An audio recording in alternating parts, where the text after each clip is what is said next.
La Sociedad Dominica de Medios de Comunicación, Sodomco, presenta A Pensar Más con Rosa María Palacios.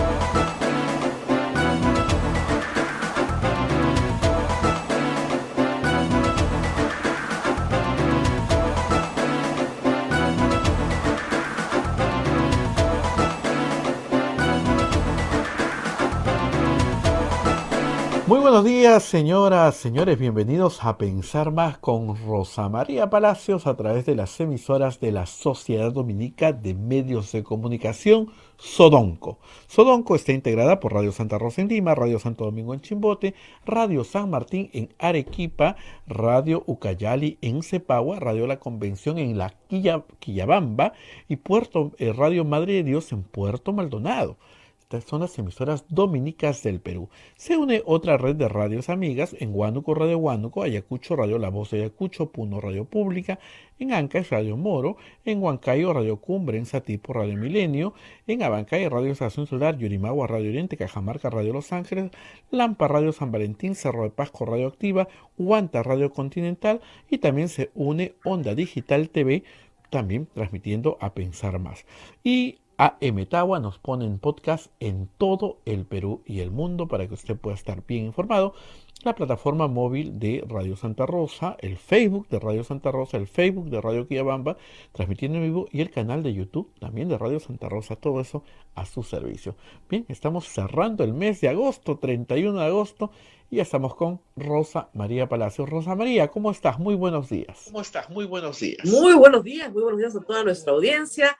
Espero que han tenido un feliz día de Santa Rosa ayer, nuestra patrona, la patrona no solo de Lima, sino de las Américas y Filipinas. Nosotros Radio Santa Rosa lo celebramos muy bien, ¿no es cierto?, con una programación especial, pero hoy día 31 de agosto, volvemos a la habitualidad. Pero para empezar, como siempre, primero tenemos que cumplir con las menciones de nuestros auspiciadores y empezamos con la Pontificia Universidad Católica del Perú.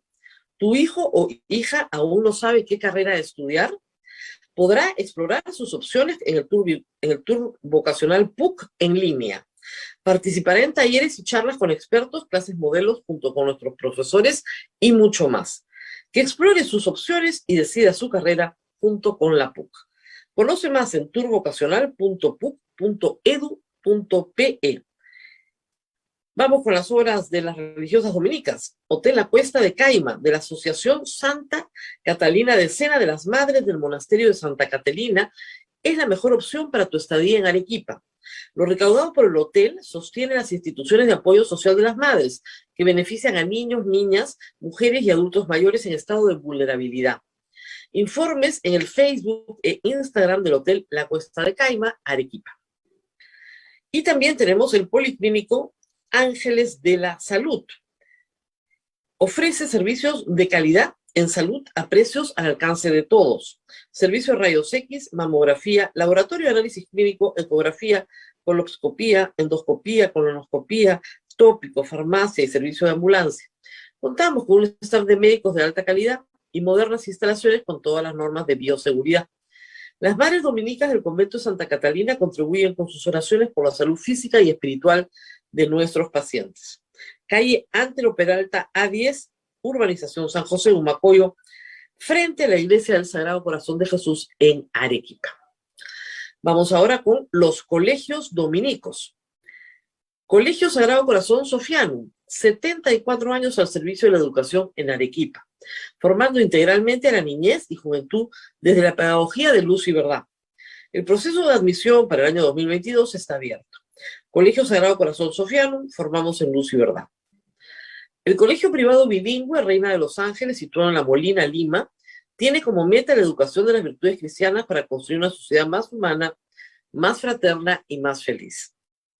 El colegio bilingüe La Asunción, perteneciente a la Congregación de las Hermanas Dominicas de la Inmaculada Concepción, ubicado en Trujillo, La Libertad, brinda una educación a jóvenes y niños basada en las virtudes y en la espiritualidad dominica. Colegio Santa Anita brinda educación católica desde el diseño curricular Luz y Verdad. Es una gran opción a los papás que buscan para sus hijos una educación de calidad con valores. Cuenta con docentes en el manejo de los entornos virtuales de aprendizaje para el desarrollo de habilidades de los alumnos que los hagan competitivos en la sociedad. Muy bien, estos han sido todos nuestros auspiciadores aquí en Radio Santa Rosa para terminar el mes y empezar mañana uno nuevo. Y bueno, lo que parecía ser un fin de semana post-voto de confianza, un poco más tranquilo, anoche se convirtió en un laberinto.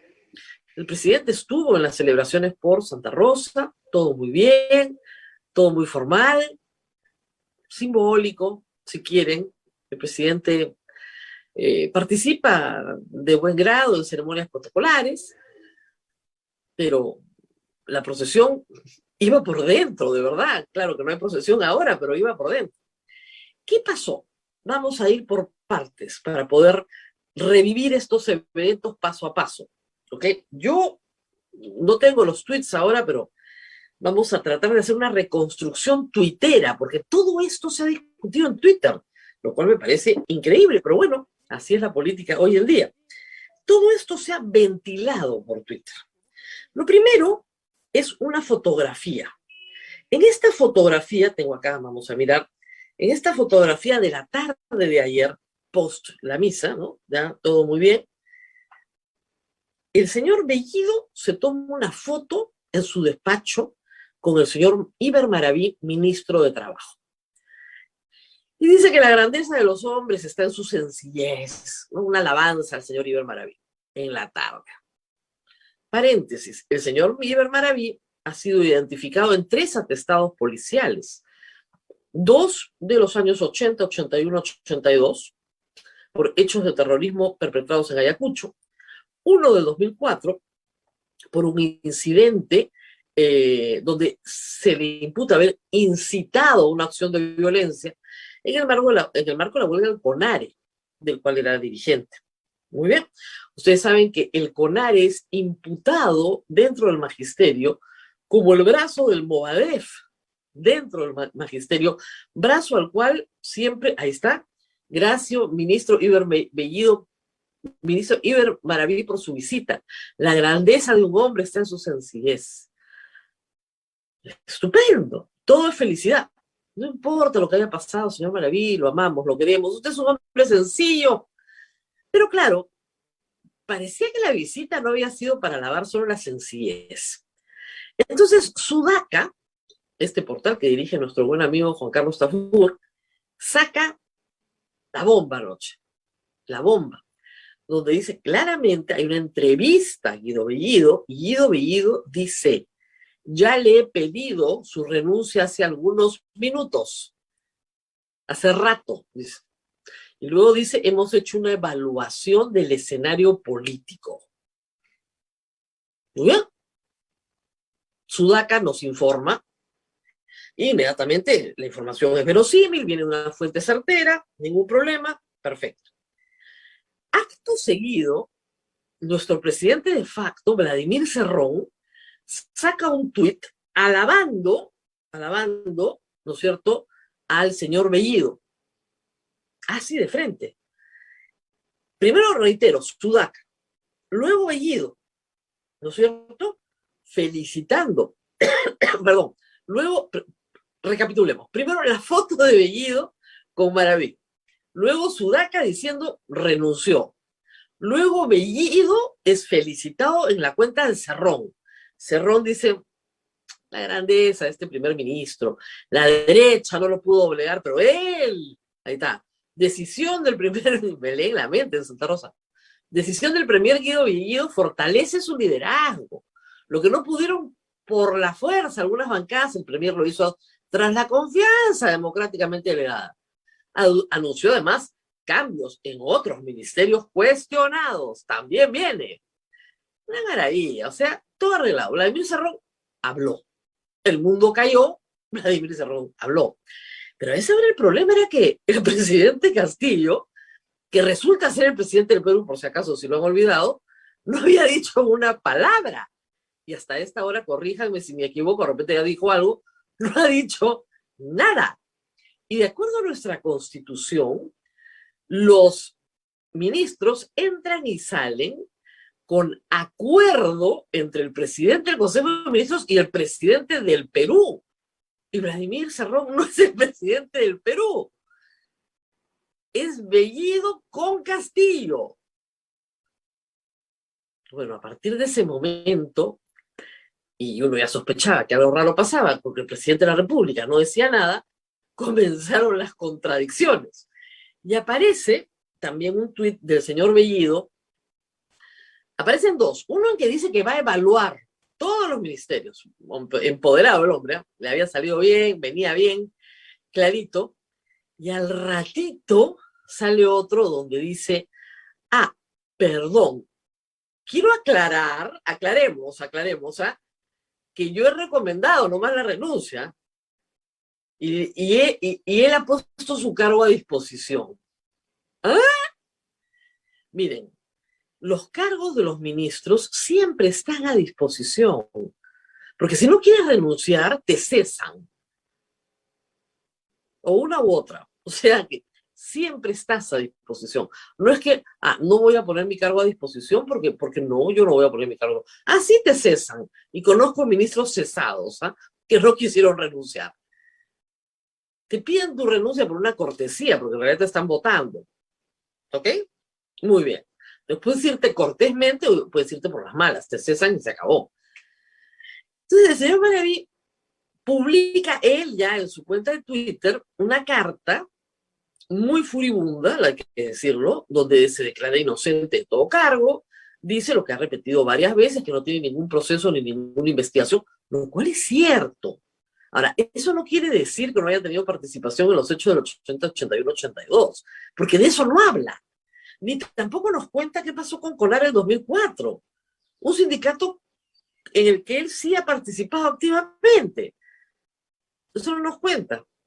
Claro, señala sus logros, lo que está haciendo en el Ministerio de Trabajo, todo lo que está haciendo, y que lo pone a disposición, pero que no ha renunciado, por si acaso. Entonces anoche pues eran los tres chiflados, ¿no? Castillo, por su lado, mudo, Bellido anunciando renuncias, luego desdiciéndose, Vladimir Cerrón echándole bendiciones, y aquí no pasa nada. Lo que a todas luces está pasando es que hay un problema pues en las alturas, ¿ya? ¿Qué creo que está pasando de la información que he ido recogiendo de distintos sectores? A ver, Iber Maraví, ministro de Trabajo, es un nombramiento de Castillo, viene del lado castillista del gabinete, lo conoce justamente de las huelgas magisteriales. Este antecedente de CONARE vinculado a Castillo viene por este tipo de vaso comunicante. No es del gusto de Cerrón. Y evidentemente Cerrón dice, me van a achacar todos estos atestados policiales si ni siquiera lo he puesto yo. A ver, Guido, sácalo, ¿ya? Sácalo y así bajamos un poquito la tensión con la fuerza de derecha y les damos alguito. Total, a nosotros nos interesa un pepino, no es nuestro. Entonces Guido lo llama a su despacho y le dice, mira, por la cuestión, por el escenario, las portadas de los periódicos, mejor es que salgas un tiempo, ya veremos en qué otra cosa te ponemos, ¿no? Y Maraví dice, bueno, si es por ayudar al presidente, no hay problema, ¿no? Y sale de ahí a escribir su carta. Y de repente habla con el presidente, porque alguna conexión tiene, y yo presumo que el presidente no estaba ni enterado. Ni enterado. Y dice, un momentito, tú no me renuncias sin que yo te pida mi renuncia. Con tu cargo a disposición. Pero yo no te he pedido tu renuncia. En ningún momento. Yo estoy ocupada en la misa de Santa Rosa, en una serie de eventos protocolares, lo habían tenido entretenidísimo todo el día. Yo no estoy en esto. Y a mí Bellido no me saca un ministro si no me avisa primero. Y por eso es que Bellido tuvo que salir a aclararse a sí mismo. Y quedó en evidencia que Bellido lo reporta evidentemente a Cerrón, no a Castillo. Castillo le interesa un pepino. pero avanzaron muy rápido. Y tal vez los cambios sean más grandes de lo que cree el señor Cerrón, si es eso posible. Vamos a ver qué pasa hoy en esta chifladura que tenemos de gobierno, porque de verdad, a ver, si se va Maraví, ganó Cerrón. Está clarísimo. Y Cerrón sigue mandando. Está clarísimo. Si se queda Maraví, es probable que ganó Castillo, pero si se queda Maraví y gana Castillo, Bellido es insostenible. Porque Bellido fue el que le pidió su renuncia y después le dicen no. De este pequeño incidente, de esta pequeñez, la verdad que hay cosas más importantes para el país que esta tontería, pero en fin, de este pequeño incidente se podrá ver cuál es el humor de esta semana, porque va cambiando. Todo esto es cambiante, todo el tiempo es cambiante. Ustedes han visto, ¿no? Una semana prevalece Cerrón, la siguiente Castillo. Normalmente prevalece Cerrón más que Castillo. Yo el domingo decía, este es el presidente de facto del Perú. Él pecha, él insulta, él degrada a los ministros, él pecha al Congreso, agradece al Congreso por salvar a su gabinete. O sea, es una cosa de locos. Es su libertad de opinión, te dicen todos sus seguidores. Claro, será su libertad de opinión, pero está sustituyendo al presidente de la República, al cual se muere de ganas de sustituir, no cabe la menor duda. Pero lo que está pasando acá es que hay una usurpación encubierta de las funciones del señor presidente de la República. El que nombra ministros con acuerdo del presidente del Consejo de Ministros es el presidente de la República. Y el que saca ministros por la misma vía, a propuesta y con acuerdo del presidente del Consejo de Ministros, es el presidente de la República, no el señor Cerrón. Estamos de nuevo como al principio. Y el señor Cerrón está haciendo por la puerta falsa lo que no puede hacerlo por la puerta delantera, porque es un condenado. Y los condenados no pueden ejercer función pública. No pueden, pues. ¿Y a quién va a reclutar un condenado como ministro? A gente que no tiene competencia para el cargo, a gente que está vinculada a delitos, ya sea en investigaciones de todo tipo, en imputaciones de todo tipo. Eso es lo que está reclutando. No hay más. El caso de los dinámicos del centro sigue creciendo. Este fin de semana hemos tenido allanamientos. Han dicho que es por razones políticas. Bueno, el asunto es que en el Perú se ha allanado a todo el mundo, ¿eh? A los Humala, a los Fujimori, a PPK, a Alan García. A todo el mundo se le ha allanado. O sea, si es por política, sí es posible, pero una política bien, hay que decirlo, equitativa. A todo el mundo le ha caído por igual. ¿Y qué está buscando la Fiscalía? Pruebas del financiamiento ilícito de campaña. Que yo no creo que sea lavado de activos, como siempre he explicado, en eso discrepo con el fiscal Vela. Pero sí es delito. Tiene otra pena distinta, pero sí es delito desde el año 2018, perdón, desde agosto del 2019 es delito. Entonces, efectivamente, se vio financiamiento ilícito en esta campaña que proviene de coimas, de mafias, de berebetes en el gobierno regional de Junín. En efecto, están en una situación muy delicada. No hay discusión. Y que si eso está dirigido en una pirámide que alcanza al señor Bellido y al señor Cerrón, mayor razón, como señalan varios colaboradores cívicos, hoy día está toda la historia en la República. No es nada del otro jueves. Ya sabemos cómo funcionan las mafias de brevetes en todo el Perú, pero que financien una campaña política, bueno, ya, ese es otro cantar. Sobre todo porque ese es un delito que ya está tipificado en el Código Penal. Mientras tanto, no sabemos si hay ministro de Trabajo o no. A ver, corrígeme si que me equivoco, pero ¿ha dicho algo el presidente hasta esta hora? 8:21 de la mañana. No tengo nada en la cuenta de Pedro Castillo Terrones. Y como toda esta pelea es por Twitter, me imagino que por Twitter será... Vamos a mirar. ¿Perdón? Miren, yo estoy revisando la cuenta de Twitter que tengo y de verdad que no. Pedro Castillo Terrones, nada. Nada. O sea, está, ¿no? Pues sí, pues claro, está aquí, ¿no? Sí tiene una cuenta, etcétera, etcétera, pero no ha dicho nada. De repente no le han avisado, ¿no?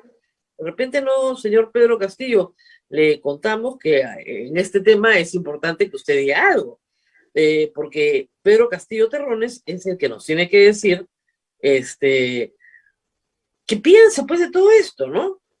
Miren, ayer tuiteó sus condolencias a las familias de Yuri Maguas, muy bien, un acto correspondiente a su investidura protocolar.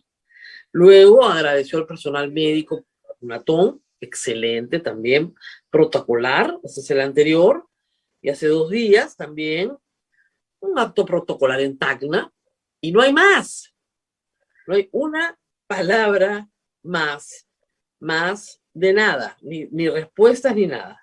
Eso es todo. En cambio, la cuenta de Vladimir Cerrón, ese sí, mitea todo el día, es una cosa de locos. Como sabe la audiencia, yo sigo mucho el Twitter porque tengo mucha actividad ahí y puedo ver efectivamente que la situación del señor Vladimir Cerrón pues es completamente distinta. El señor Vladimir Cerrón tiene bueno, bastante información sobre los dinámicos del centro, obviamente diciendo que no hay nada, que nada le pueden probar, que no hay nada de nada, ¿ya? Y que es perseguido político, etcétera, etcétera. Pero sí, ¿no? Felicitando al premier Guido Bellido, que fortalece su liderazgo, y él mismo había retuiteado esto que dijo Bellido también ayer, con las atribuciones que nos dio el Parlamento, mediante el voto de confianza, procederemos a cumplir nuestros compromisos, evaluando el desempeño de los ministros más cuestionados. O sea, él admite que tiene un gabinete de ministros cuestionados. Entonces, a los más cuestionados los vamos a evaluar. Acto seguido sacan a Maraví. Acto seguido regresa a Maraví. ¿Se va a quedar cuánto tiempo el señor Bellido en este plan? O sea, lo que no logró el Congreso parece que lo está logrando él mismo, ¿no es cierto? Obviamente el señor Vladimir Cerrón está más preocupado de sus juicios, ¿no? Pero el señor Bellido ayer termina el día, como les decía, con este tuit de aclaro que si bien es cierto recomendado la renuncia del ministro de Trabajo, eso no significa que él haya renunciado. Flop. O sea, Condorito, como decía la congresista Jenny Vilcatoma, es chileno, ¿no? Exige una explicación. Aclaro que si bien es cierto, he recomendado la renuncia del ministro de Trabajo, eso no significa que él haya renunciado. Ah, ya. Entonces, ¿tú le has recomendado a quién? Al presidente de la República y al señor Iber Maraví, supongo, pero sobre todo al presidente de la República, que por favor le pida su renuncia porque no se puede trabajar con él. Y antes de tener acuerdo con el presidente, lo anuncia y lo felicita Cerrón. No sé, parece que Castillo es más astuto de lo que todos piensan, ¿eh? No sé si se está tratando de librar de este par en este espectáculo penoso. Obviamente Maraví también se va a ir, pero primero se va Bellido, creo, ¿ah? O sea, ¿cómo te lanzas a anunciar que el presidente le ha aceptado la renuncia a alguien que no ha renunciado? Pero Sudaca fue clarísimo, además es una conversación con él que además la tienen grabada, o sea, no es que se hayan inventado nada. Ojo, o sea, la conversación es bien clara. Y además le explica por qué, que han hecho una evaluación del escenario, ¿no? Entonces, vamos a leer el tweet exacto de Sudaca para que no quede duda, la nota, porque tienen una nota completa, ya está. Acabo de pedirle su renuncia. En exclusiva, Premier dice que lo hizo luego de haber evaluado el escenario político. Ahí tienen el tweet. Sobre otros ministros apunta, no es una cacería de brujas. Ahí está. Acabo de pedirle su renuncia. Lo he hecho luego de haber evaluado el escenario político.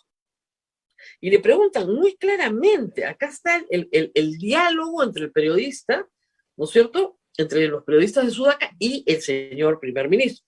Juan Carlos Chamorro es el periodista que firma la nota, ¿ya? Y se lo dice claramente, hay un diálogo acá, después de la fotografía. Le pregunta, ¿va a pedir la renuncia del ministro de Trabajo y de otros 3 ministros como reclama la bancada de Acción Popular? Respuesta, sí, ya se le ha pedido la renuncia hace un rato nomás.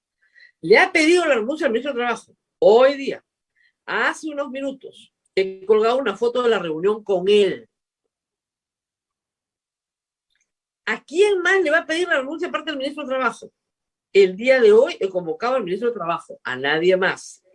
¿Y a quién más va a pedir su renuncia? No, esto no es una cacería de brujas. Nosotros hemos evaluado el escenario político y hemos visto que convenía esa salida. ¿Es por la presunta vinculación de Maraví con Sendero Luminoso? Le pregunta el periodista. No, es por el escenario político, de cómo se está tornando. Es parte de alguna manera de evaluar la situación. Supongo que en el transcurso del día de hoy, va a confirmar su renuncia al ministro de Trabajo. ¿Y qué va a pasar entonces con el pedido de renuncia de los ministros de Interior, Defensa, Mujer, que Renovación Popular ha amenazado con censurar? En todo caso, que Renovación Popular asuma la presidencia de la República. Aquí nadie tiene que ver Renovación Popular. Mañana viene un pedido y hacen su colita. Así es. La vocera alterna de la bancada Perú Libre, Silvana Robles, ha señalado a Sudaca que el gobierno interpondrá cuestión de confianza por los otros ministros cuestionados por la oposición. ¿Lo hará? Respuesta. Nosotros ya sabremos por quién sí y por quién no. Ya sabremos por quién sí y por quién no. Ahí termina la entrevista. Entonces, no está coordinando nada con el presidente de la República. Lo está coordinando con Cerrón. Y el presidente de la República está dedicado a actividades protocolares decorativas, pero no está gobernando.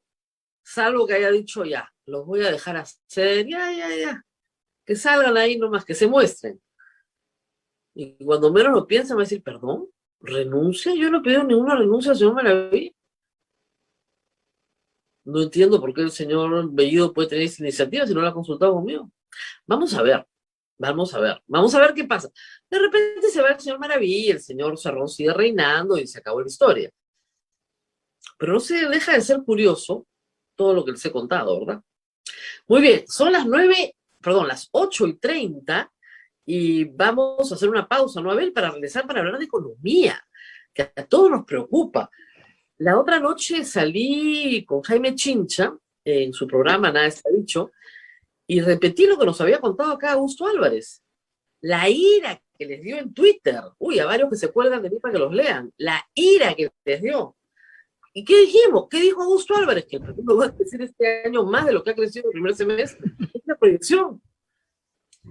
Y que el próximo año probablemente sea solo rebote, nada más. No crezca nada. En serio, ¿no? Uy, la ira que les da. Pataleta. Estoy prohibida de hablar de economía. Prohibida. Entonces, vamos a llamar a alguien que sí sabe. Va a estar con nosotros Miguel Castilla, que supongo que siendo exministro de Economía, director de Evidenza Consultores, puede hablar de economía, ¿no? Entonces, va a hablar él, no yo, ¿ah? Si yo reitero lo que otro economista me ha dicho, malo. Que demuestre con pruebas, ¿no? ¿Qué pruebas? Si estamos en agosto, son proyecciones. Lo que han dicho es que este semestre no crecemos nada. Y que la inversión privada está bajísima. No. Es una cosa... Bueno, hay gente media loca en Twitter, ¿no? Que vive obsesionada con lo que yo pueda decir o no. Están todos bloqueados, pero entonces que tienen cuentas que se llaman, para que te retuiteamos lo que Rosa María Palacio dice, si te han bloqueado para que la puedas leer. Y tienen cientos de seguidores. O sea, así de enferma es la gente.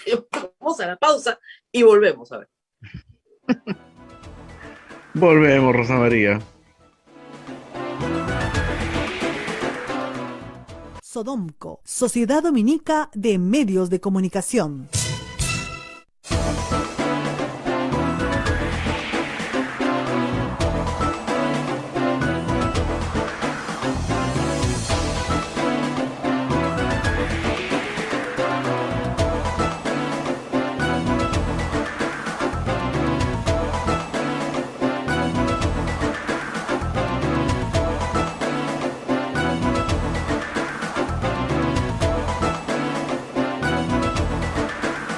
Continuamos con A Pensar Más a través de las emisoras de la Sociedad Dominica de Medios de Comunicación.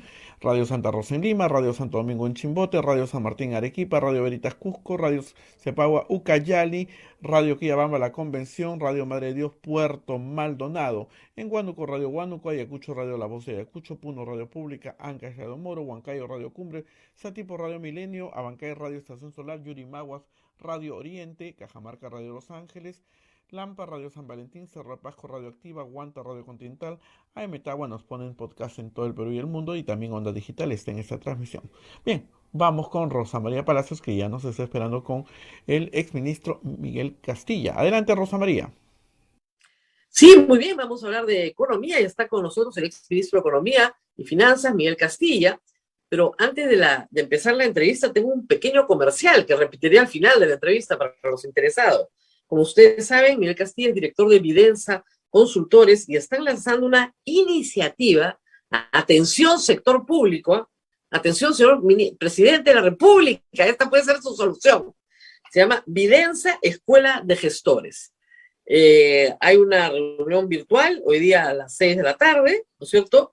Gestores formando gestores. Se trata de exministros de Estado que a todos aquellos que quieran trabajar en el sector público les ofrecen una formación. Los detalles los dará después el ministro. Me parece una iniciativa tan oportuna para todos los que nos dicen que no construimos nada. Bueno, acá tienen una iniciativa muy oportuna, porque para trabajar en el sector público hay que formarse. No es lo mismo que trabajar en el sector privado, es completamente distinto. Y los que entran creyendo que es lo mismo terminan presos, a veces por buena fe, ¿no? Pero no es lo mismo, pues hay que estar con mucho cuidado. Muy bien, gracias a Miguel Castillo por estar con nosotros esta mañana. Hablemos un poquito de esto, ¿no? De la importancia de saber gestionar la cosa pública. ¿Por qué es tan importante y tan diferente que en el sector privado? Es importante y gracias por la invitación, Rosa María. Es fundamental porque en nuestro país creo que hay un consenso muy grande que lo que falta es mayor gestión, mejorar la gestión pública, y eso lo vemos. Acaba de presentar la ley de presupuesto y siempre la queja usual es que no se ejecuta todo lo que se, digamos, aprueba, con eso aprueba, hay problemas de gestión y toda esta incertidumbre en gran parte radica, que hemos visto en las últimas semanas, ha sido por la falta de idoneidad de los cuadros que se han reclutado para conducir el destino del país. Entonces, es importante entender que, a diferencia del sector privado, en el sector público uno solamente puede hacer lo que la ley permite, por ejemplo, que es una gran diferencia con el sector privado. Y creo que hay temas muy, muy importantes que afectan la vida cotidiana de la gente, ¿no? Ahora que estamos metidos en preámbulo hasta la tercera ola, es fundamental no solamente ver los temas presupuestales, sino los temas de logística, los temas de planificación, los temas de cómo se puede hacer una, digamos, una gestión territorial en temas tan sensibles a la población. Y esto también pasa por tener funcionarios públicos a cargo del Banco Central, cosa que todavía no se da en plena repunte inflacionario y inestabilidad cambiaria. Uno diría, oye, lo más rápido es fortalecer a la entidad pública más prestigiosa del país, donde efectivamente es gente muy experimentada que entra desde que sale de la universidad en los primeros puestos y se recluta al Banco Central. Hay un tema de carrera pública, hay un tema de meritocracia, hay un tema de gestión. Entonces yo creo que este tema es fundamental. En nuestro país nos llenamos mucho de leyes, de aprobar cosas, pero finalmente es puro papel si no se puede llevar a la práctica. Y creo que es oportuno hacer esto. ¿Sí?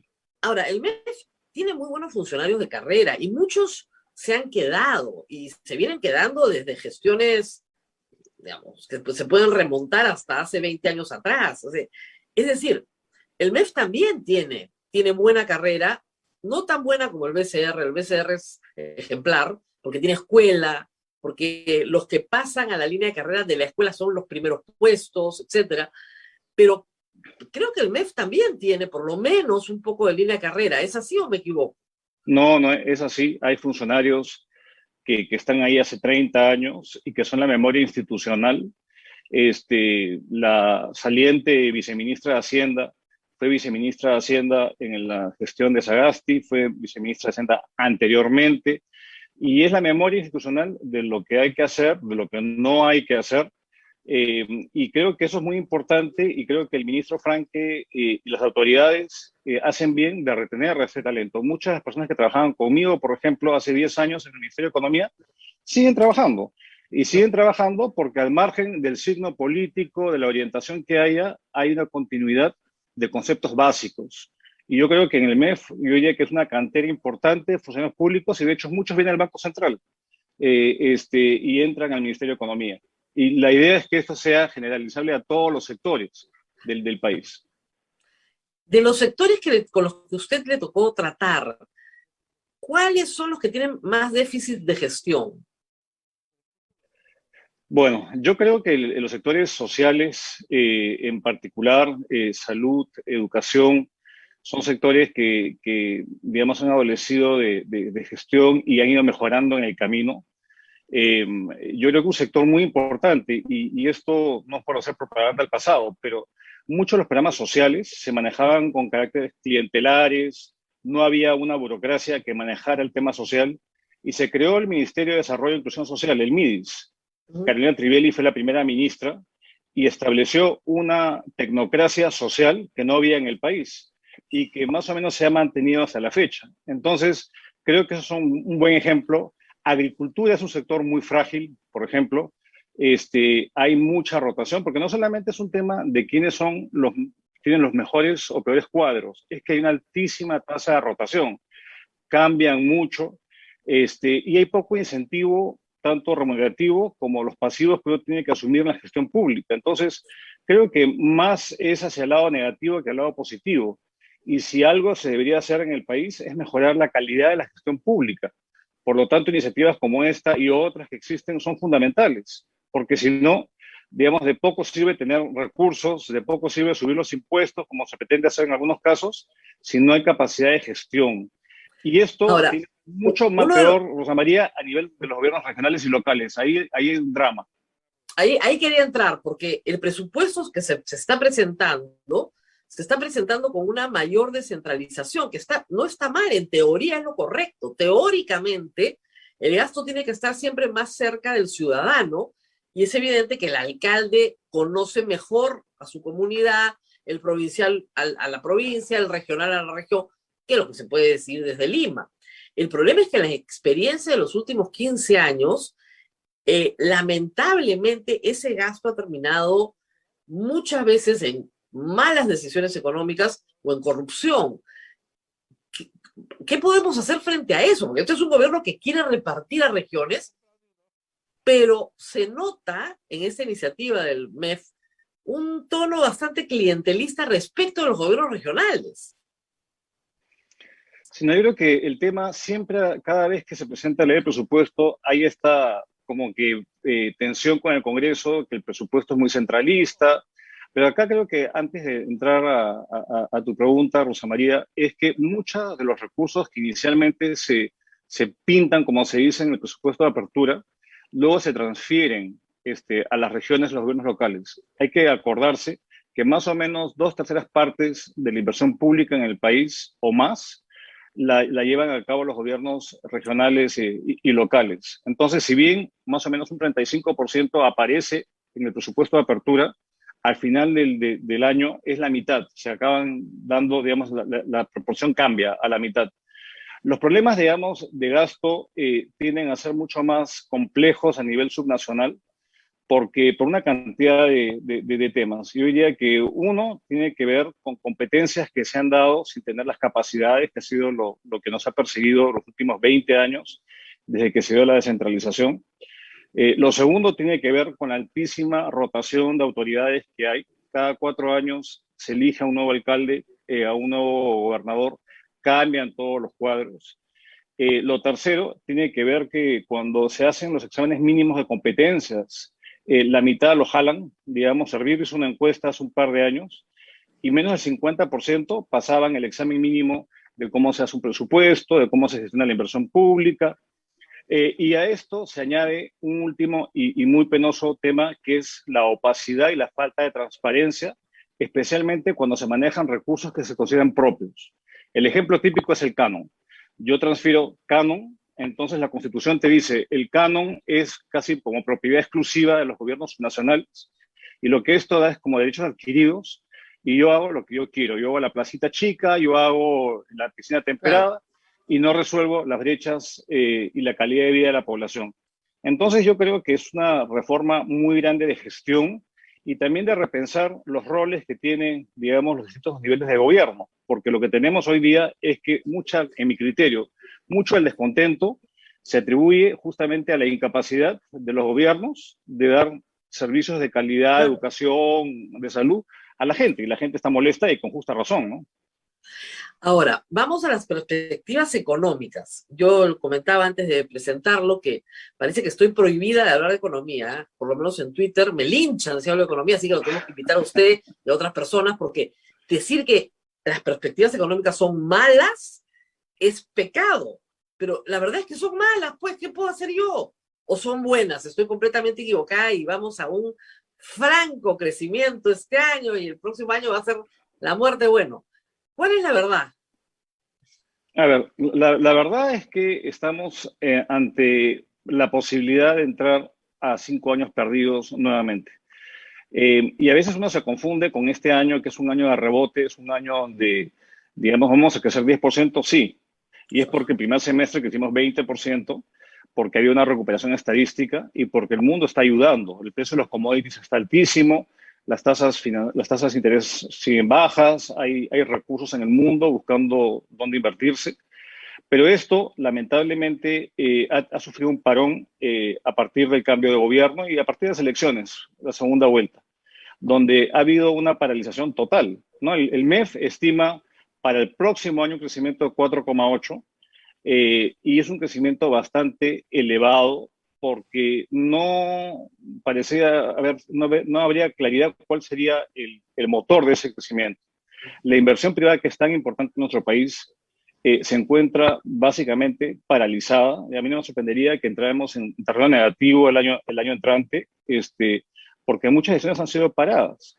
Lo que se tiene es un efecto inercial. Proyectos que ya habían empezado Claro, continúan. pero es correcto decir que en el segundo semestre, digamos, después de las elecciones, en realidad no vamos a crecer. Es decir, hemos crecido 20% el primer semestre, pero no vamos a crecer nada en el segundo, por eso crecemos 10%. ¿Es correcto decir eso? Sí, sí, sí. Bueno, sí. eso fue lo que si yo crecemos, dije. Y lo que dije, y me lincharon. Aunque tengo un ministro que dice lo mismo que yo, y él sí estudió economía en buenas universidades. No como yo, que no estudió. No vamos a crecer, pues. Ese es el problema. Un país que necesita desesperadamente crecer. Ahora, la pregunta es, ¿por qué no vamos a crecer? Si el mundo nos ayuda. El mundo nos ayuda y bastante. Pero no vamos a crecer porque ante básicamente la incertidumbre y la inestabilidad que hay, digamos, muchas decisiones se postergan. Y no solamente la gran inversión, sino decisiones que afectan el bolsillo de la gente. Hoy estamos pasando por un repunte inflacionario, que es temporal, que es coyuntural, que responde en parte al incremento en el precio de los commodities, porque el mundo se ha recuperado y eso ha hecho que haya mayor demanda por trigo, por maíz, por petróleo, y eso ha hecho que el precio suba. Entonces el mundo está en un rebote fuerte, pero en nuestro caso lo que vemos es que la apuesta es básicamente por proyectos de inversión pública.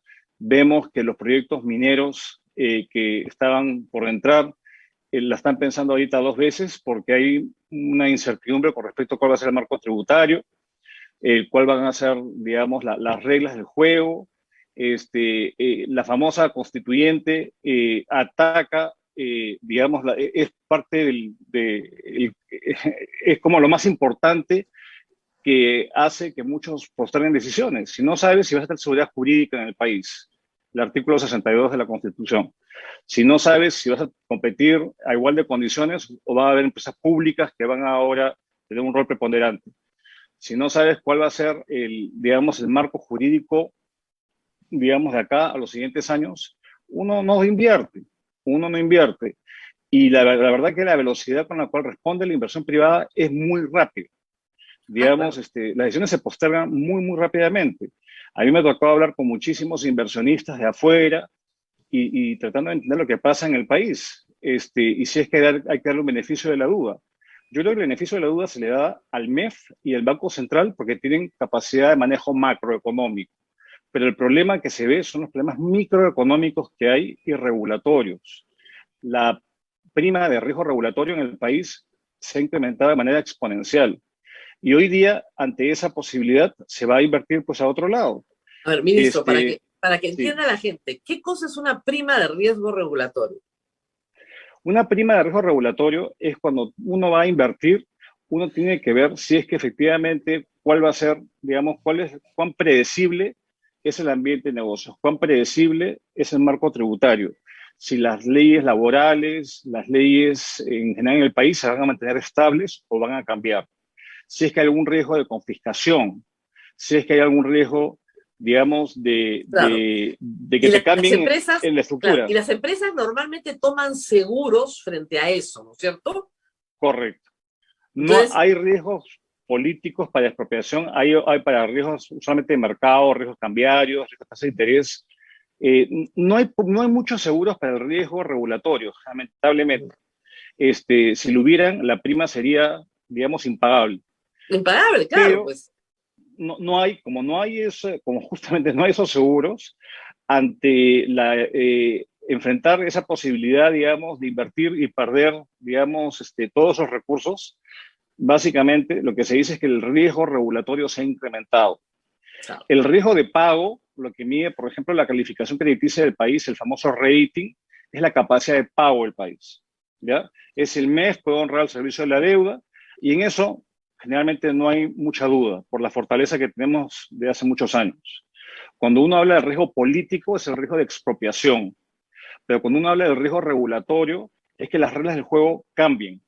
Y Ahora, para el riesgo uno no sepa si político, puede recuperar la inversión. Claro, para riesgo político también sí hay seguro contra Sí, claro. confiscación. Pero le aseguro, no conozco, pero presumo que las primas se tienen que haber incrementado. Sí, no. Hay, por ejemplo, uno habla con las aseguradoras privadas y las reaseguradoras y de verdad que no hay mucho mercado para eso.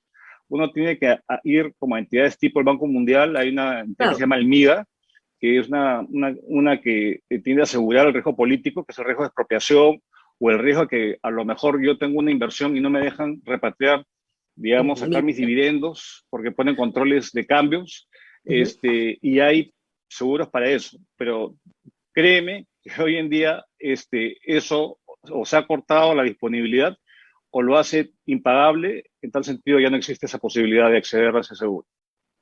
Entonces, Claro, eso es lo que ven los inversionistas. Claro, entonces dice, ni siquiera puedo asegurar mi inversión, no puedo evadir el riesgo político, menos el riesgo regulatorio, no invierto nada. Ahora, hay que explicarlo 1000 veces. ¿Qué pasa cuando no se invierte?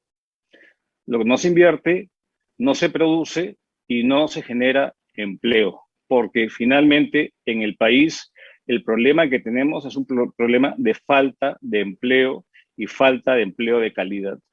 Porque uno ve la recuperación económica, uno ve las tasas, ve la información del INEI, y lo que había sido una recuperación, sí, pero el empleo inadecuado. Hay un incremento del subempleo. La tasa de empleo en Lima, la tasa de desempleo en Lima sigue siendo 50% más alta de lo que era antes de la pandemia. Entonces, hay un problema de empleo. Y finalmente, ¿quién genera el empleo? Pues el sector privado. Estos programas de empleo público tienen, digamos, una posibilidad de ayudar, pero no van a reemplazar, digamos, a la generación de empleo que hace el sector privado. Las empresas grandes que se encadenan con las medianas a través de cadenas de proveedores, los pequeños emprendimientos, eso es empleo. Y lo que queremos es empleo digno, empleo de calidad, empleo con beneficios. Ahora, pero si no hay producción, formal, no hay empleo. Ahora, el empresario formal es el más demonizado por la izquierda. El informal no, el formal es absolutamente demonizado, es el demonio. Entonces, quieren evitar la suspensión perfecta, ¿no? Porque es mal. Bueno, hay que votar al trabajador. Que ni siquiera se utilizó mucho, porque finalmente cuando se dio la suspensión perfecta, el Ministerio de Trabajo le puso tantos candados que básicamente muy pocas empresas lo utilizaron, se acogieron a un mecanismo que era plenamente justificado, porque si a una empresa le prohíbes producir, no genera ingresos, ¿cómo puede mantener una planilla? Imposible. Claro. Y hasta el día de hoy, turismo, centros culturales, teatros, todo lo que es cultural con público, eventos, nada de eso puede producir hasta el día de hoy. Entonces, ¿cómo No, es no, posible que... es una locura eso, Rosa María. Y yo siempre cito el caso de Colombia. Colombia, digamos que es un país que tuvo la misma pandemia, que tuvo más o menos el mismo sistema de salud, quizá un poquito mejor que el nuestro, pero finalmente Colombia se contrajo en un 5 o 6%, no como nosotros que nos contrajimos 11%. ¿Y por qué? Porque no hubo este prejuicio ideológico contra las empresas grandes. Claro, Entonces, las empresas grandes contratan a una cantidad de empresas pequeñas. Acá no es que la empresa grande, digamos, se quiera proteger al poderoso. No es así. Hay toda una cadena de proveedores que es muy importante y por eso es que tienes países que les ha ido mejor que a nosotros, ¿no? Y ahora, eso es un tema ideológico, así principalmente es. mi criterio. Ahora, hay quienes dicen que si tuviésemos una situación más estable, el dólar no estaría a 4.1, sino que estaría a 3.5. ¿Eso es verdad? Sí, sí, porque mira, si uno ve los fundamentos del país, estamos en un momento en que los términos de intercambio, básicamente el precio de las exportaciones nuestras están en picos altísimos. El precio del cobre, el precio de otros metales, eso nos favorece. Entonces estaríamos verdaderamente ante alguna posibilidad de tener un tipo de cambio que se va apreciando, no depreciando. Y lo que hemos tenido hasta la fecha ha sido una depreciación de 14%, que es la segunda más baja después de Argentina. Argentina, bueno, tiene problemas mucho más serios que los Claro. nuestros, macro, pero el segundo país que más ha depreciado su moneda ha sido el sol. Y pese a la intervención del Banco Central. Y esto ha hecho de que por esta incertidumbre hayan salido a partir de las elecciones más o menos entre 3.000 a 4.000 millones de dólares mensuales Del de salida Perú de hacia capitales afuera. externos, el Perú hacia afuera. El Banco Central ha tenido que quemar muchas de sus reservas para evitar esta volatilidad.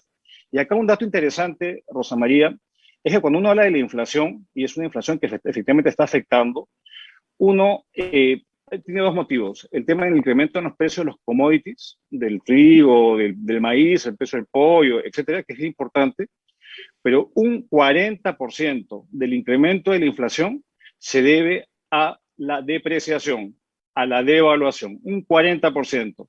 Si no tendríamos este efecto político, esta incertidumbre, y por lo menos y no se hubiese depreciado tanto el tipo de cambio, hoy en día la inflación estaría dentro del rango meta del Banco Central, vale decir, por debajo del 3%. Mañana probablemente publique el INEI la inflación del mes de agosto y va a ser probablemente uno de los incrementos mensuales más altos en los últimos años. Y el 40% de ese incremento o más responde a este nerviosismo, a esta salida de los capitales, que no es un tema que los empresarios lo hacen a propósito para fastidiar al gobierno. Eso es trivializar una decisión económica. Lo hacen los grandes empresarios y aquellos que tienen activos, ahorros en soles y los convierten a dólares. Y los guardan o los sacan fuera del país por temor. Es No, porque una reacción normal. primero, nada más, primero, no es ilegal sacarlos. Y No, segundo, muchas veces los sacan a lugares donde ni siquiera van a tener una retribución interesante, simplemente por salvar el dinero ante el terror de ser confiscados. claro, Entonces, es una idea preservar del el corralito valor. bancario, de control de cambio, aterra a la población peruana y efectivamente, bueno, hasta las familias con un patrimonio pequeño se ponen a discutir cómo hacen para vender las cosas y sacarlas, ¿no? O sea, Y yo yo he creo, escuchado y yo unas... creo, Rosa Sí, María, que eso no tiene tampoco tanto asidero, porque si uno se pone a comparar la situación de Argentina, cuando Argentina hizo el corralito, cuando Argentina confiscó los ahorros privados que tenían los afiliados de las AFPs, ahí tenías una Argentina sin acceso a financiamiento, en bancarrota, que no es nuestro caso. no, Entonces, pues, mucho de este nerviosismo tiene que ver, no porque el Estado necesita agarrar un zarpazo los ahorros de la gente o expropiar, es por estos mensajes de cambios, de una indefinición de cuál va a ser el rol del Estado, que eso lo que hace es atemorizar. Entonces, es normal, yo quiero preservar mis activos, el valor de mis ahorros, que no se licúen, y los saco. Es normal. bueno, yo he escuchado, ministro, las tesis, el plan A, el plan B, el plan C, el plan Z, cosas que no se le ocurren normal, pero la gente es bien imaginativa, ¿eh? Yo le voy a contar una, a ver si la he escuchado también. Consejo, hipoteca todo lo que tienes. ¿Por qué? Tu casa, tu otra, tienes dos casas, hipoteca las dos casas, completitas. Y saca el dinero afuera. Cuando vengan a expropiarte, la casa es del banco, pues, y tu dinero está afuera. ¿Usted No, puede es creer un eso? absurdo. Pero Lo lo he que pasa es que escuchado, ¿eh? sí, yo también. A mí me han llamado amigos a decirme, oye, ¿qué hago? Tengo dos casas, ¿qué hago? Nada. ¿Qué vas a hacer? Nada. Estamos en un Estado de Derecho. O sea, el Congreso aprueba leyes. O sea, la legalidad Claro, está de tu lado. Pero no, tampoco caigamos todos en histeria colectiva, pero lamentablemente es que el gobierno no hace nada para mitigar esta sensación. Ese es el problema. claro. Ese es el problema. O sea, para que gente inteligente se ponga a pensar qué hago para no. Y claro, y ven las imágenes de Kabul y creen que estamos igual y que vamos a terminar todos en el aeropuerto con una bolsa de plástico. Claro, está todo el mundo muy preocupado, pero es verdad que hay una exageración del otro lado. Pero también es cierto que, bueno, el Perú tiene una historia y América Latina también, y la gente las recuerda y las tiene muy, muy a flor de piel, ¿no? Alan García, Pero un ejemplo clarito, Rosa María. Yo no entiendo por qué, siendo un tema tan sensible para muchísimos peruanos, es que ahora se va con una segunda reforma agraria. O sea, si finalmente eso va de la mano con expropiación de tierras, de la propiedad, y tiene para muchas personas una herida histórica muy, muy grande, para otros quizás la visión sea distinta, y si uno dice, y tienen que aclarar, eso no significa que voy a expropiar, o llámalo otra cosa, dile, voy a fomentar llámalo, la asociatividad, voy a invertir en el mundo rural, la claro, agricultura de la llámalo sierra, revolución agraria, revolución llámalo lo que tecnológica del quieras. agro, lo que Pero quieras. claro, pero se usan estos símbolos para meter miedo. Es innecesario, porque finalmente lo que están perjudicando es el ambiente, digamos, de estabilidad para que un país crezca y progrese, ¿no? Ahora, en Y ese creo, sí, contexto, yo no entiendo de verdad por qué no nombran presidente del Banco Central de Reserva Julio Velarde. ¿Y por qué no nombran directores competentes y razonables del BCR si el Poder Ejecutivo lo puede hacer? O sea, sí, la lógica de esto es no lo vamos a hacer hasta que el Congreso no lo haga para ver cuáles son los del Congreso que seguramente van a ser muy de derecha para que nosotros nombremos unos de izquierda. Eso es lo que están esperando. Mientras tanto, el dólar 4.1, 4.2. O sea, nombran a Julio Velarde y el dólar baja. ¿Por qué no nombran? es una buena pregunta, Rosa María. En mi época, en el mes de agosto, yo presentamos una terna y hubo una entrevista y fue o sea, lo más normal y se optó por personas, digamos, absolutamente técnicas, independientes, autónomas, no tenían que ser expertas en temas monetarios, pero efectivamente tenían una trayectoria y se hizo muy rápidamente y sin mucha bulla. ¿No sé? Acá pareciera de que no se entiende la importancia, porque yo escuchaba a un periodista diciendo, ¿por qué hacen tanta histeria? No pasa nada. No, sí pasa, porque lo que esto muestra es que no se valora digamos, la importancia que tiene un banco central, digamos, en esta situación de salida de capitales y presión inflacionaria. Esa es una cosa fácil. Nombras vía resolución suprema rapidito, rapidito. A quien quieran, incluso técnicos de izquierda responsables pueden entrar. No tiene por qué todo ser, digamos, Claro. de los partidos de derecha. Pero no se hace hasta ahora. Y lo peor es esta sensación de indefinición. Digamos, hasta anoche yo preguntaba en el MEF a través de algunos colegas, algunos ex colaboradores, ¿ya sale el nombramiento? No sabemos, no sabemos nada. Entonces es el colmo que ya habiéndose ya culminado el plazo legal, porque terminó o ayer, creo, el plazo legal para nombrar a los directores del Banco Central, no se ha hecho lo propio. Si estuviéramos en una situación normal, digamos, donde no pasa nada, la inflación está quieta, en fin, No hay no pasa pandemia. quizá, no hay pandemia, pero ahora tenemos que tener un equipo montado en el caballo y tomando las decisiones, y todo son percepciones. Entonces, esto no añade, digamos, a esta certeza de que se tiene sobre el Perú. Es un país serio, que su economía se maneja, digamos, separada de la política, sino ahora todo es politizado. Incluso el Banco Central, que es constitucionalmente autónomo, es una entidad que ahora la política está queriendo entrar.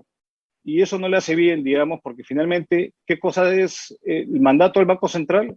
Es preservar la inflación, la baja inflación, que tiende a perjudicar una inflación alta a los más pobres. Entonces, esto es hasta totalmente contradictorio con los objetivos que tiene el gobierno. No se entiende. A usted la izquierda lo culpa de haber derechizado Humala, ¿no? Pero en realidad lo que pasó es que, según mis fuentes, usted se sentó y le explicó los fundamentos de la economía peruana y mundial, y él aprendió rapidísimo que efectivamente, digamos, no puedes gastar lo que no tienes, ¿no es cierto? No puedes prometer cosas que no puedes hacer. ¿Hay alguna posibilidad de una charla de evidencia al presidente de la República para que pase lo mismo? Claro, el señor Cerrón me va a matar, pero se puede explicar con mucha paciencia que hay determinadas cosas que hacen mucho daño y de repente el presidente ni siquiera las conoce. Pero como dice, esta definición es sumamente dañina, pero sumamente dañina. Nuestro sueldo compra menos hoy. A Sí, mí me claro. pagan en soles y yo puedo comprar A mí también. menos cosas que mes pasado. Y eso le pasa Sí, a todos los peruanos. sí, sin duda. Yo creo que Videnza, tenemos iniciativas, otros, pero yo creo que a ver, en la historia esa famosa de la humanización de la izquierda, como escucho, es muy gracioso todos esos términos. A ver, la historia es que los primeros meses fueron bien complicados también en el gobierno de izquierda, porque había un elemento de gran transformación. Entonces los primeros meses fueron muy conflictuados, habían facciones que iban para un lado para el otro. Pero yo me acuerdo una anécdota que me contó Humala, y él me dijo que una de las entrevistas que más lo marcó a él fue la que tuvo con el expresidente del Uruguay, con Pepe Mujica. Y él le dijo, mira, yo soy de izquierda, pero para efectivamente tener una gestión dada a la mayoría de la gente, ser más inclusivo, pelear la bandera de la justicia social, hay que mantener la economía estable. Hay que hacer que el pastel crezca en tamaño para poder distribuirlo. Elementos básicos. Y Humala lo entendió así, desde un comienzo, y por tanto el manejo económico se le dio pues a un economista ortodoxo, que no pensaba como él, pero que obviamente me dijo, dentro del marco legal no me quiero salir digamos, del marco macrofiscal del país. Tú di el cuánto y ayúdame a darle más énfasis al tema social, a cerrar brechas urbano-rurales, y eso se puede hacer. Incluso, él me dijo, la misma cuestión, necesito poner un impuesto a las sobreganancias mineras. Hace 10 años, exactamente la misma discusión. Y efectivamente se hizo eso. Los técnicos de izquierda venían con una pretensión, ahora vamos a exprimir a las mineras, digamos, que son abusivas. Y dije, oye, un momentito, vamos a hacer una cosa, vamos a maximizar las rentas, vamos a preservar la competitividad, no matar a la gallina de los huevos de oro, y vamos a preservar los contratos de estabilidad tributaria. Y se logró eso con una ley en el Congreso. 10 años después quieren hacer lo mismo, pero yo no sé si es que finalmente esa ponderación que la dice Frankel la va a lograr, y yo dudo francamente que le vayan a dar, digamos, facultades para legislar en ese momento, porque en ese momento incluso el gobierno tenía bancada mayoritaria con sus aliados en el Congreso. En esta ocasión, no, digamos, y no le permitió, dijo, impuestos mineros al Congreso, y se discutió y se aprobó. Hoy yo dudo que esto ocurra. No lo sé, salvo que hagan cuestión de confianza, ¿no? Si hacen cuestión te ponen de confianza, candados. Lo que pasa, Rosa María, es que finalmente te pueden poner tantos candados en la ley que te permite legislar. Te dicen, ok, no cambies tasas, no crees impuestos. Claro. O sea, tanto así que finalmente haces solamente temas administrativos. Claro. Entonces, no pierdes un poco el punche de lo que podrías hacer. Entonces, yo creo que yo dudo que le den facultades en temas tributarios. Y si se las dan, van a ser tan maniatadas. No deberían dárselas, para empezar. Creo yo que es muy peligroso dárselas. Pero si se las dan, claro, van a ser muy maniatadas. Entonces, tiene que pasar por el Congreso. Y en el Congreso no van a hacer ningún cambio hasta que no tengan la seguridad de cuál es la línea del gobierno. Y eso es algo tan complicado como saber si el ministro de Trabajo es o no ministro a esta hora del día. No tenemos la menor idea. Por ejemplo. Entonces... por ejemplo. Y todavía habiendo muchísimos puestos por cubrir. Hay muchísimos puestos que aún no se han cubierto, que son absolutamente claves. Los organismos reguladores. O sea, todavía hay muchísimos cargos por nombrar. y si las cabezas son tan cuestionadas, imagínate tú, ¿quién va a querer unirse a un gobierno que tiene pues líderes tan Claro. cuestionados? Ahora, yo creo que hay que ser también justo. Yo he tenido muchas diferencias con Pedro Franque en el pasado, digamos, no hemos sido, digamos, él me ha dado con palo cuando ya ha estado en el gobierno, pero bueno, yo creo que ahora el MEF está haciendo lo mejor que puede dar las restricciones que tiene y está manteniendo una línea. Y yo creo que esa es la línea que debería primar en el resto del Ejecutivo. Porque finalmente si el gobierno, el MEF está aislado y el resto está como está, va a ser poco lo que se puede hacer en términos de sensatez en el manejo económico del país. Ahora, un presupuesto que tiene un crecimiento de 7% para el próximo año, ¿de dónde? Mayor deuda, Pero ya mayor estamos endeudamiento. acá, después de la pandemia estamos acá. Sí, sí he visto que el crecimiento de la deuda, pero estamos acá después del año pasado, o ya no. Sí, no, sí estamos, o sea, sí hay un espacio de endeudamiento, no vamos a tampoco hacer acá terrorismo económico, como se dice, hay espacio, pero una cosa notoria, por ejemplo, es que hablando del presupuesto, más allá de tomar más deuda, lo más importante de la deuda es cuánto espacio el presupuesto toma el servicio de la deuda, vale Ah, decir, el pago de los intereses y las amortizaciones. En mi época, logramos reducir eso a 5% del presupuesto se dedicaba al servicio de la deuda. El presupuesto el año pasado, 9% del presupuesto se dedicaba al servicio de la deuda. Y hoy, casi 12% se dedica al servicio de la deuda. ¿Y cuál es la consecuencia de esto? Es que estás desplazando presupuesto para otros usos. Dejas menos plata disponible para el tema social, para la inversión pública y para otros temas. Entonces, el problema no solamente es acceder al financiamiento externo y a un endeudamiento, sino que tú tiendes a desplazar presupuesto para otros usos que pueden ser de mayor impacto social para la población. Entonces, ese ahora, es el problema. el ministro de Economía en este momento está dando una conferencia donde dice que estamos gastando mucha más electricidad, estamos importando más bienes de capital, entonces nos está yendo muy bien. No entiende estas críticas, nos está yendo muy bien. Estamos por encima del COVID, superando el COVID. Entonces, no hay problema. Si estamos consumiendo más electricidad, viene una fuerte producción. Lo que pasa es que los economistas no la ven. ¿Eso es verdad? No creo que no la veamos. Yo creo que probablemente si es que hay lo que dice él, no sé exactamente lo que está diciendo ahorita, pero probablemente responda a alguna cosa muy puntual, a un punto de que ha tenido una actividad y me explica un punto, digamos, de mayor consumo en cemento, electricidad, etcétera. Y ojalá que así sea, ¿no? O sea, yo Ojalá. creo que ojalá que así sea, pero si uno se fija en las encuestas que uno le hace a las expectativas empresariales, el Banco Central publica todos los meses las expectativas a los próximos 3, 6 meses, todas están en el terreno negativo, todas, sin excepción. Claro, pero usted Y, sabe que para algunos economistas, como los que me insultan en Twitter, el futuro no existe. ¿Cómo pueden saber que el Perú no va a crecer? Bueno, es que es justamente sobre la base de las expectativas. Si nadie invierte, ¿cómo va a crecer este país? Pero ese... claro,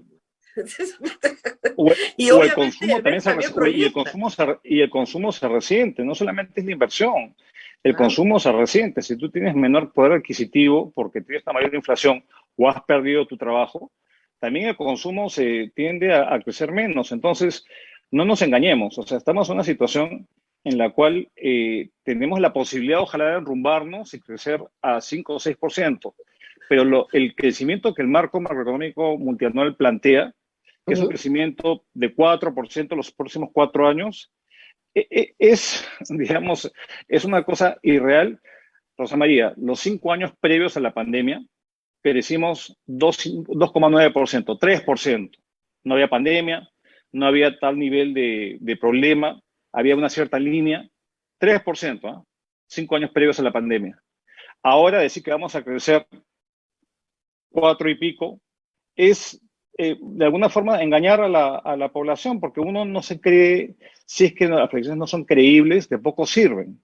Porque el MEF tiene que ser, obviamente, tiene que dar la línea de optimismo, pero tiene que ser un optimismo basado en la realidad. Y la realidad hoy es que en el No Perú sabe el duda mucho. optimismo del ministro de Economía. Mientras hablo con usted, veo los cuadros que va proyectando. Estoy viéndolo en Canal Línea al costado. es de un optimismo loco, 4.5 el próximo año y el año siguiente también 4.5. Ojalá, sería extraordinario por el país, pero yo creo que no nos engañemos con datos que pueden ser de puntos de una sola vez. El tema es ver el mediano plazo, es ver si en los próximos 4 años vamos a poder mantener tasas de crecimiento elevadas. Si ahora se puede aumentar y pagar bonos porque ha habido una recaudación extraordinaria y no va a afectar y el déficit fiscal está proyectado a bajar, bueno, en buena hora. La pregunta es si esto va a continuar el año subsiguiente, el tercer No, año de además, gobierno. esta recaudación extraordinaria no es porque el gobierno le ha agarrado el pescuezo a las mineras y ahora van a pagar sus deudas.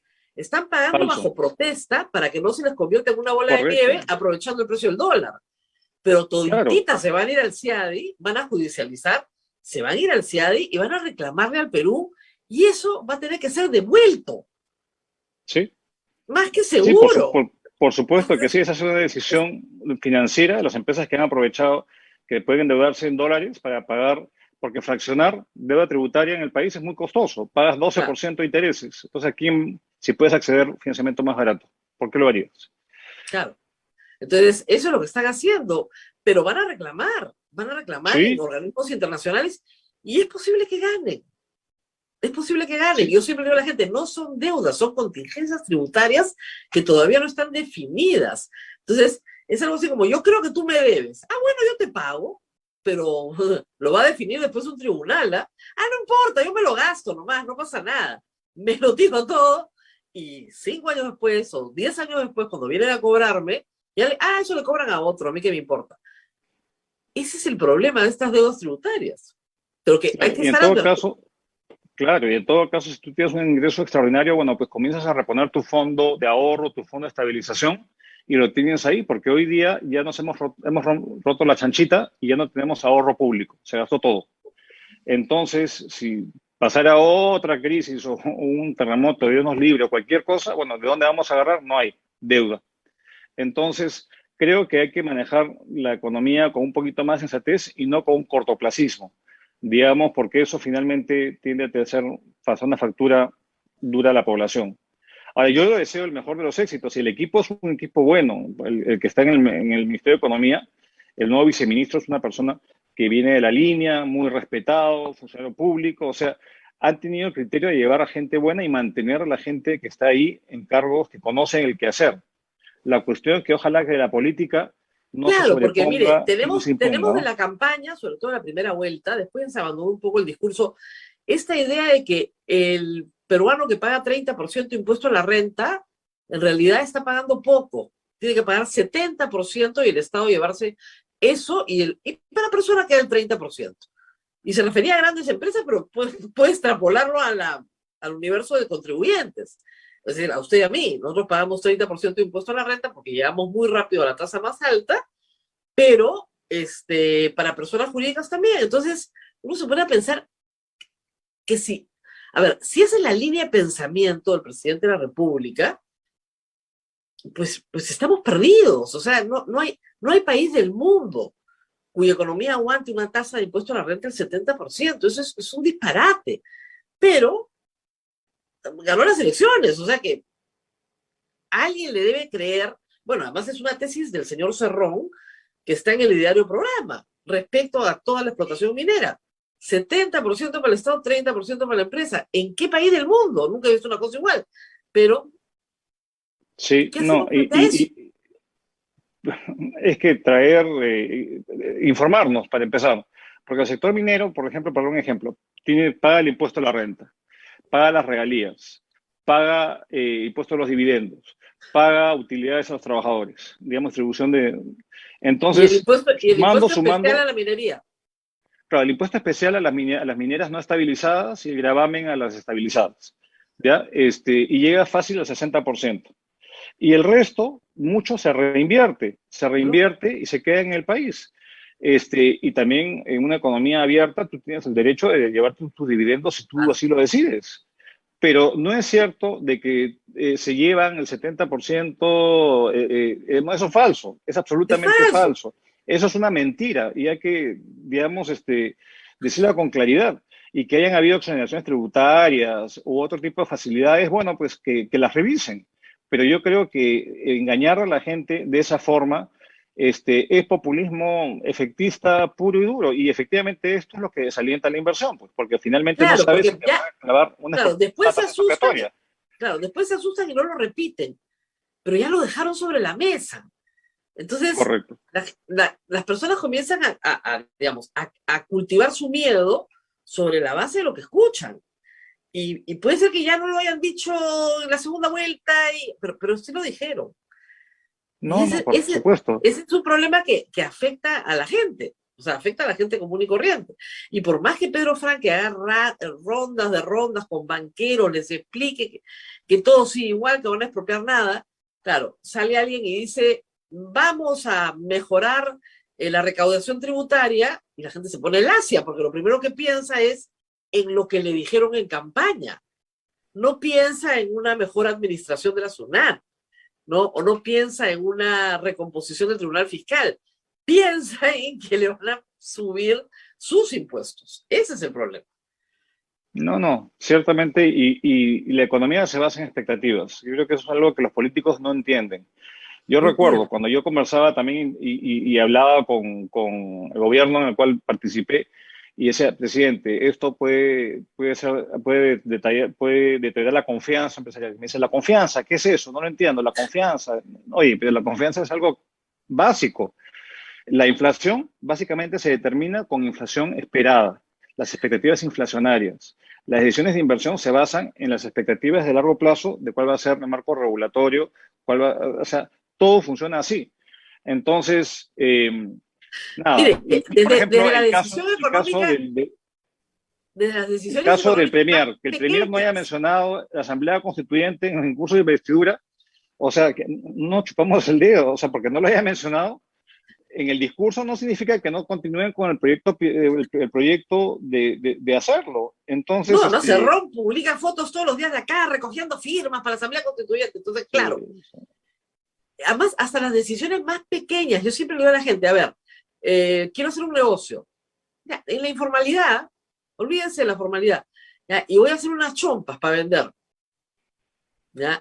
Porque hace frío y yo creo que por ahí que salen, ¿no? Me pueden salir, ¿ya? Pero si yo no sé si mañana me ponen una cuarentena férrea, porque viene la tercera ola y no sale nadie de su casa, ¿a quién se las voy a vender? Entonces, no, mejor no. Tiene que ser un negocio que pueda hacer hoy para mañana, porque para pasado ya no hay. Eso afecta la vida, bueno, y afectó la vida de todos los peruanos el año pasado, por eso era la desesperación, porque nos dijeran cuánto tiempo duraban las cosas, que era imposible que nos dijeran, pero si yo tengo un pequeño negocio y lo tengo cerrado, pero ya en 15 días lo puedo abrir, es muy diferente a que me digan, mira, no sé cuándo lo puedas abrir. Tú ya lo y un cierro, tema pero ya no. adicional, y un tema adicional, Rosa María, es que muchos de estos emprendimientos se basa en el acceso al crédito. Y finalmente, ¿qué banco va a prestar a qué tipo de emprendimiento si no tiene certeza si va a recuperar ese crédito que da? Porque la morosidad ha comenzado a incrementarse y ha comenzado a expirar la reprogramación de deudas que ha hecho el sistema financiero y vamos a comenzar a ver mayor morosidad y por lo tanto una mayor aversión a prestar por parte de las entidades financieras. Entonces, y sin crédito no hay una economía que se pueda desarrollar normalmente. Entonces, todo esto es como un círculo que se va retroalimentando, un círculo vicioso, lamentablemente, por las razones que tú dices. Es totalmente cierto. Entonces, hasta las decisiones más pequeñas de la economía familiar se ven afectadas, ¿no? Y eso es un problema. O sea, si iba a comprar una propiedad, de repente ya no la compro. ¿Tenía mi plata en el banco? No, no, en el banco no, la voy a meter debajo del colchón. ¿Me iba a prestar? No, pero Dios sabe, si te prestas en dólares, ¿a cuánto estará el dólar? Entonces, todas esas decisiones pequeñas o grandes se afectan y al afectarse los afectamos absolutamente todos. Y yo no entiendo cómo el gobierno no lo entiende. Yo sé que Pedro Franque sí lo entiende, pero no lo acompañan ni Castillo, ni Cerrón, ni Bellido. Entonces, ¿alguna perspectiva para los próximos meses? Positiva. Por favor. A ver, yo creo que a ver, una cosa curiosa es que se están invirtiendo los roles. Ahora pareciera, y ojalá, que el Congreso sea el que modere algunas de estas iniciativas, digamos, digamos, excesivas que puedan haber. Yo creo que el mundo nos está ayudando. No perdamos esta oportunidad que el mundo está soplando a favor. O sea, el Perú, honestamente, yo creo que si se tomara una decisión de optar por darle un horizonte de tranquilidad y dejar ciertos proyectos, ahí sí claramente las expectativas que tiene el MEF se cumplen, que seríamos fácilmente 4 o 5%, porque se quitaría esta incertidumbre, digamos, del juego. El tema es que tiene que ser creíble. Entonces, por más que lo anuncie el ministro Franque y el resto del gobierno no lo acompaña, va a ser muy difícil que esto se dé. Entonces, para mí, creo que tenemos noticias positivas. Bueno, ahí la vacunación está avanzando, un cuarto de la población ya se vacunó en buena hora. Ojalá que eso continúe. Finalmente, los balances de los bancos está siendo, digamos, es fuerte. Reactiva funcionó en su momento, no ha habido tantas quiebras como hubiesen habido, y el peruano tiene una forma de ingeniarse y de recursearse para salir adelante de estos baches. Entonces yo creo que va a ser por la iniciativa propia más que por el gobierno que podamos tener alguna noticia positiva. Yo no veo por el gobierno, como van las cosas, yo no veo de que vaya a haber, digamos, una iluminación y dejar al lado todos estos planes fundacionales y continuar, digamos, con una línea que permita efectivamente avanzar el cierre de brechas sociales, mayor justicia social, aumentar el Internet para todos, o sea, cosas que creo que todos estamos de acuerdo. La cuestión es que con una mano se hace una cosa, con la otra se deshace. Y ese es el gran problema, esta inconsistencia y esta incoherencia que estamos viendo, que lo que añade es la desconfianza de todos. Entonces, ojalá que le crean al ministro Franque, yo le deseo parabienes a él, al Ministerio de Economía, pero esto es un tema de toda una orquesta que tiene que tocar a una misma partitura.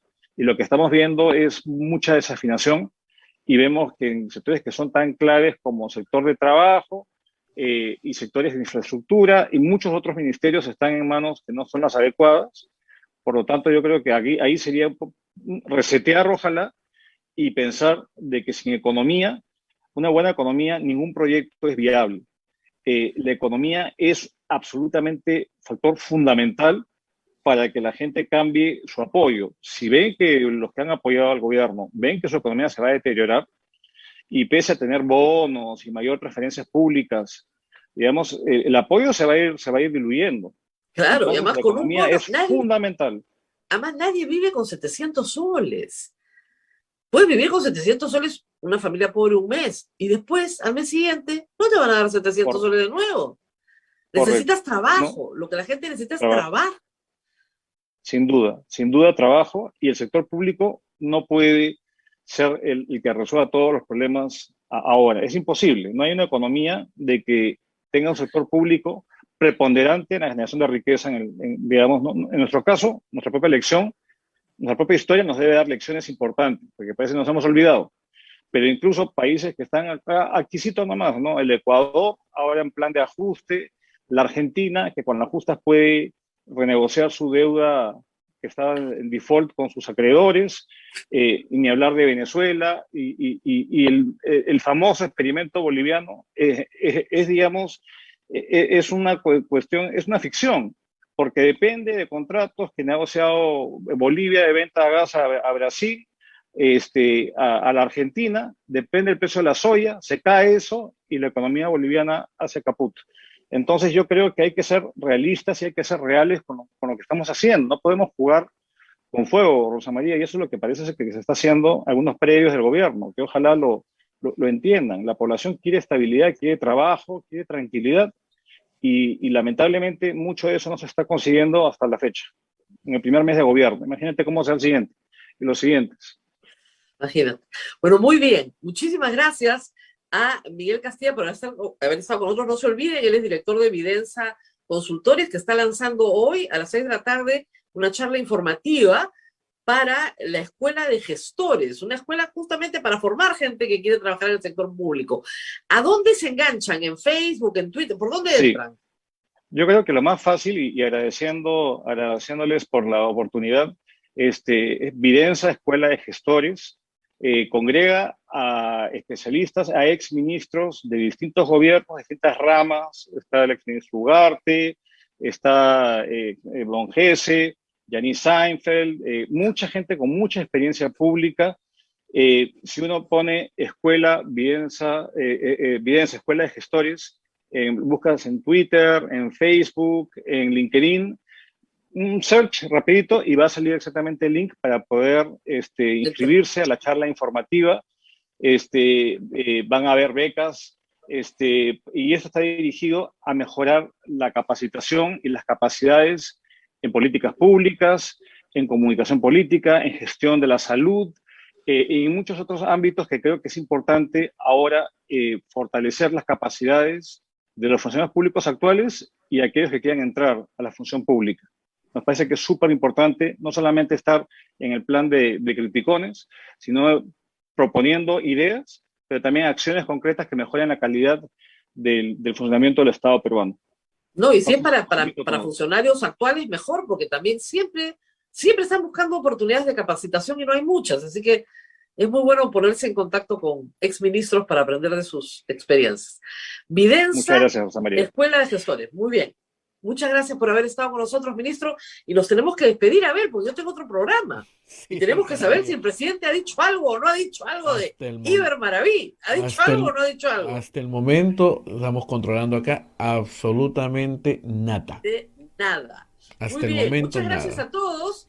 Espero que hayan disfrutado el programa. Yo he querido dar mejores perspectivas hasta el final. No hay muchas, pues ese es el problema, no hay muchas. Y ojalá que personas sensatas como Miguel Castilla, como Alonso Segura, como tantos que hemos invitado al programa, puedan hacer llegar su voz al presidente de la República y al ministro Franqui. Como ellos han dicho, el ministro Franqui ha sido gran crítico cuando ellos han estado en el poder. Ahora ellos no son grandes críticos, lo único que les están pidiendo es un poquito de estabilidad, ¿no? Que no cambien las cosas todo el tiempo y que las perspectivas del país mejoren. Todos sabemos que hemos elegido un presidente, no un rey, que no puede hacer lo que le da la gana, que hay normas, hay un Estado de Derecho y una Constitución, y que lo que puede hacer un presidente es muy limitado. Pero como las percepciones mandan en la economía, tenemos el dólar en 4.1. Ese es el problema. Y podríamos tenerlo en 3.5. Todo es un problema de percepciones. Muy bien, Abel. Nos tenemos que despedir. Así es, Rosa María. Permíteme decirle a todas las personas que terminado el programa, en el siguiente vamos a tener el sorteo de la rifa y agradecerle a todos los que nos han ayudado en el sostenimiento de Radio Santa Rosa. Así que luego en minutos ya tenemos el sorteo de la rifa transmitido también por el Facebook. Aunque parezca mentira y aunque recibamos insultos todo el tiempo, que nos dicen mermeleros, ¿no? Esta radio del Estado peruano no recibe un centavo. Nada. Entonces, si no vivimos de las rifas, de las donaciones que ustedes hacen, de la misma orden dominica que nos ayuda, no hay forma de que esta radio se sostenga. Así que muchas gracias por tu participación. Y espero que no sea la última porque vamos a tener más actividades. Otra más. Ustedes recordarán, teníamos nuestra gran rifa anual que la hacíamos en la kermés del colegio. No hay colegio. Esperemos que pronto regresen, pero tenemos que sostenernos a través de estas rifas más cortas. Así que muchas gracias. Gracias a todos. Y nos reencontramos mañana, Rosa María. Así es. Feliz día, feliz cierre de mes. Ya, cuídate mucho. Chao, chao. Cierre de mes. Chao, chao.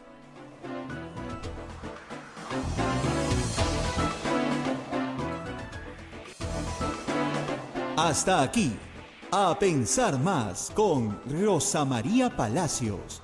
Este programa fue producido por la Sociedad Dominica de Medios de Comunicación, Sodomco.